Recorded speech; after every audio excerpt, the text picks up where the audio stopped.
सबसे पहले तो मैं स्वर कोकिला और शारदा सिन्हा जी को, जिन्होंने सिर्फ बिहार ही नहीं पूरे देश पूरे विश्व के भोजपुरी समाज को एक नया आयाम दिया था, उनके निधन पर मैं वाकई शोक संतप्त हूँ और उन्हें श्रद्धांजलि देता हूँ कि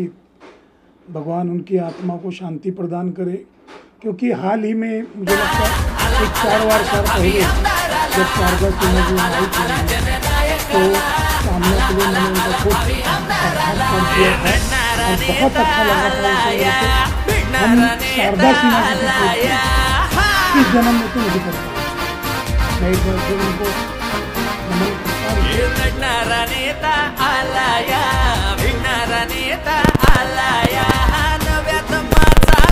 नमन करता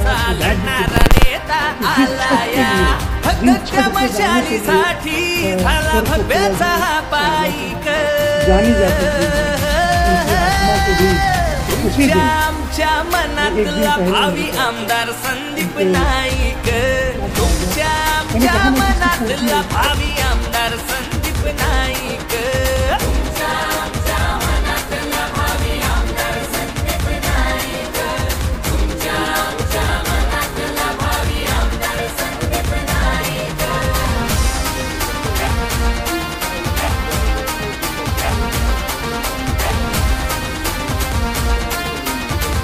देखिए, सबसे पहले तो उत्तर प्रदेश बिहारी ही उत्तर भारत कहा जाता है,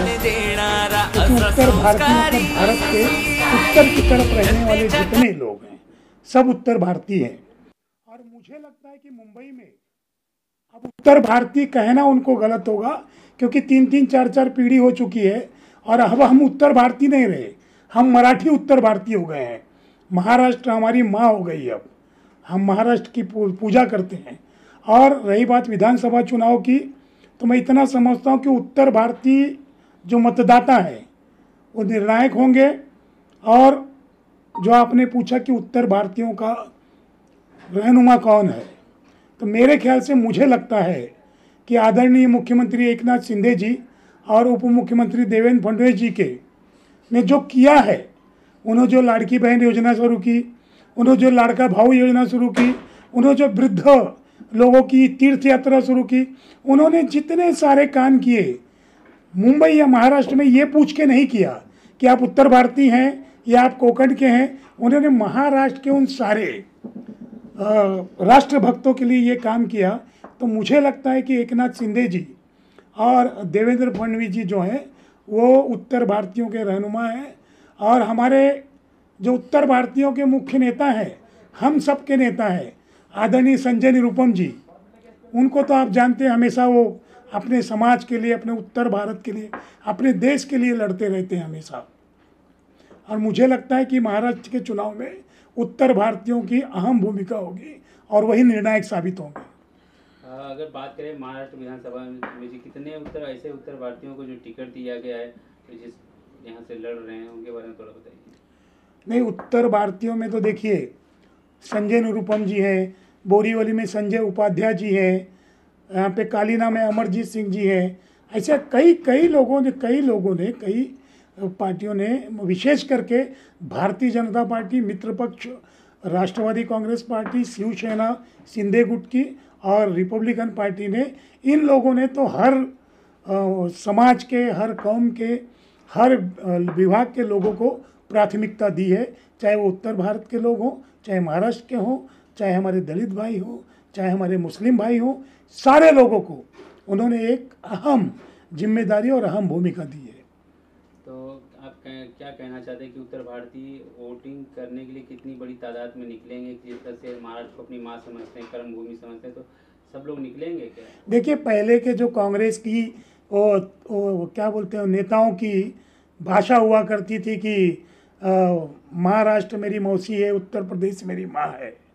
हो गया, अब हो गए 60-70 साल से, 50 साल से हम यहाँ रहते हैं, उत्तर भारतीय समाज यहाँ रहता है, महाराष्ट्र के रग रग में बस गया है। अब वो मराठी उत्तर भारतीय हो चुका है, अब उसकी माँ सही मायने में महाराष्ट्र है।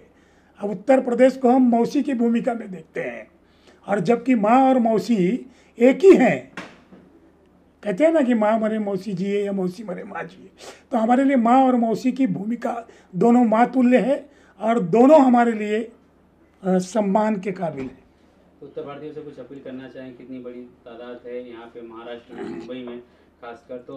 किस तरह से उन्हें अपने नेता चुनना चाहिए, वोटिंग करना चाहिए बड़ी से बड़ी संख्या में? तो देखिए, मैं अपील करूंगा, उसके पहले मैं ये कहूँगा कि मुझ जैसे एक गरीब व्यक्ति को आदरणीय संजय निरुपम जी और आदरणीय एकनाथ शिंदे जी ने अगर मुंबई के समन्वयक का पद सौंपा है, तो मुंबई के तमाम उत्तर भारतीयों को, मैं महाराष्ट्र के उत्तर भारतीयों से ये अपील करूंगा कि बहुत सोच समझ के वोट दें और अपनी भूमिका इस तरह से रखें कि आने वाले समाज में लोग ये कहें कि उत्तर भारतीय जो है वो महाराष्ट्र के मतदान में अपनी निर्णायक भूमिका अदा की, और भारी संख्या में, मैं तो कहता हूँ 100% जाकर आप मतदान कीजिए और महाराष्ट्र की विकास के रूप में जो एक चर्चित है आदरणीय मुख्यमंत्री एकनाथ शिंदे जी, मित्र पक्ष Bharatiya Janata party, Republican party Ajit Dada Pawar की, राष्ट्रवादी कांग्रेस पार्टी, इन सारे लोगों को बहुमूल्य अपने मत देकर एक बार फिर से महाराष्ट्र शासन में बिठाएं, ताकि लाड़की बहन योजना चलती रहे और गरीब बहनों को, गरीब भाइयों को, पढ़े लिखे युवा बेरोजगारों को उनके हक का प्रतिशत मिलता रहे।